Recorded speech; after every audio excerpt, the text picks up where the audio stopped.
So Jiva Goswami says that there's two kinds of instructors who disseminate knowledge of Bhagavad Tapta. One is called Saraga, without attachments, and Niraga, with attachments.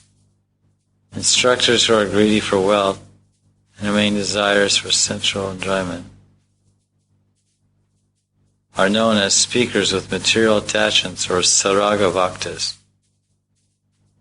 Interesting point. Talking about two kinds of teachers. Some teachers, they speak well, but they're very much attached to material enjoyment. So the influence of such instructors is not enduring.